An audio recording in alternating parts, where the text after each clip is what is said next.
जी नमस्कार। डीएम खबर 24 में आपका स्वागत है।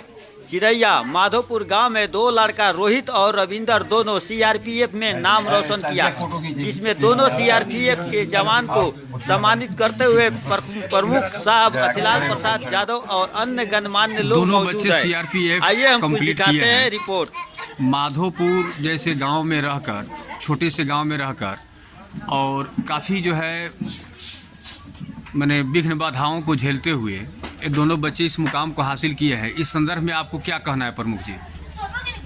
सबसे बड़ी चीज़ है पत्रकार बंधु, बच्चे के सम्मान आपको पहुँचने के लिए लाख लाख धन्यवाद देता हूँ।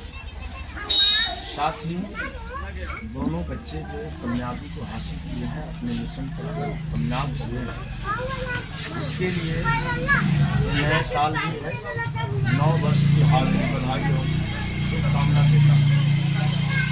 साथ ही जो हमारे बच्चे मिशन की कामयाबी के लिए अपने मन क्रम वचन को एकाग्र करके जो कामयाब हुए हैं, मैं इन बच्चे के माध्यम से ये बताना चाहता हूँ, जो आने वाले मेरे भविष्य के बच्चे हैं, आप ये जान लीजिए, हमारे बाबा भीमराव अंबेडकर कहकर चले गए, शिक्षा वो शेरनी का दूध है कि जो शिक्षा पाता है वो दहाड़ता है।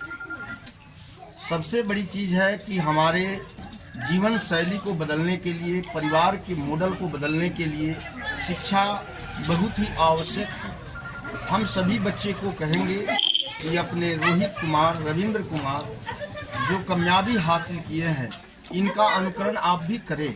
आने वाले समय में इस माधोपुर ग्राम से एक रोहित कुमार, एक रविंद्र कुमार ही नहीं, सैकड़ों रोहित कुमार और रविंद्र कुमार इस कुर्सी पर जाने का काम करेंगे। मैं ईश्वर से ये प्रार्थना करता हूँ।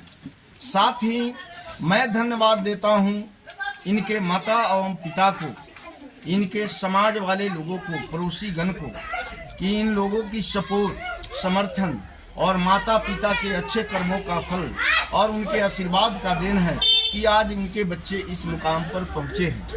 क्योंकि बच्चे अपने माता पिता का अगर सपना साकार करते हैं तो कहा गया है कि पितृ ऋण चुकाना पड़ता है, माता पिता का ऋण चुकाना पड़ता है। और जब बच्चे अपने मिशन को कामयाब कर लेते हैं तो माता और पिता के ऋण से भी मुक्त हो जाते हैं। क्योंकि समाज में जब बच्चे आगे बढ़ते हैं तो माता पिता, कभी देखे हैं पत्रकार बंधु, जब बच्चे अपने मिशन को कामयाब करके घर लौटते हैं और उनके माता पिता से बात जब होती है तो माता पिता के आंख से खुशी की आंसू बहता है। खुशी का आंसू ये प्रतीत कराता है, ये अनुभव कराता है कि अपने बच्चे को कामयाब बनाने के लिए माता पिता को बहुत सारी यातनाएं को सहना पड़ा है और उनके बच्चे कामयाब हो गए। इसलिए पूर्व के दिनों को याद करते हुए और खुशी के दिनों दोनों जब मिश्रित होता है तो माता पिता के आंख से आंसू निकलना शुरू हो जाता है। मैं अपने इन बच्चों को कहूँगा कि जिस तरह आपने जो कामयाबी हासिल किया है, इसमें आपके पड़ोस का भी बहुत बड़ा आशीर्वाद है। अपने पड़ोसी सह माता पिता को कभी भी नज़रअंदाज नहीं करेंगे, क्योंकि वो ऋण जो आपने चुकाने का काम किया है वो अस्थायी तब होगा जब आपके इस कार्य को पूरा करने के बाद जब जीवन जीने की बारी आती है, उसमें आप अपने माता पिता को खुश रख लेंगे। समझिए कि यही आपकी सबसे बड़ी उपलब्धि है। और पड़ोस वाले को, पड़ोसी माताएं, बहनें, भाइयों, भतीजा को भी कभी भी आप नज़रअंदाज नहीं करेंगे। उनके भी आगे बढ़ने के लिए आप लोग भी सोच अपना बनाए रखेंगे और परमानेंट अपने पड़ोस के बच्चों, अपने प्रखंड के बच्चे कैसे आगे आपके जैसे कामयाब हो, इस पर आप अपनी विचार और सूझबूझ दे। सारे लोगों को तो ये एक मायने गरीब का लड़का और माँ विधवा होते हुए भी इन लोगों को अपने दुख तकलीफ को सहते हुए इन लोगों को आगे के वर्षे तक पहुँचा दिए, ये कम बड़ी बात नहीं है। इसके लिए गांव के लोगों को खुशी हासिल करनी चाहिए और इसके लिए पूरा प्रोत्साहन होना चाहिए। क्या नाम है आपका? बोलिए। रोहित जी, आप किस पद पर चयनित हुए हैं? के माध्यम से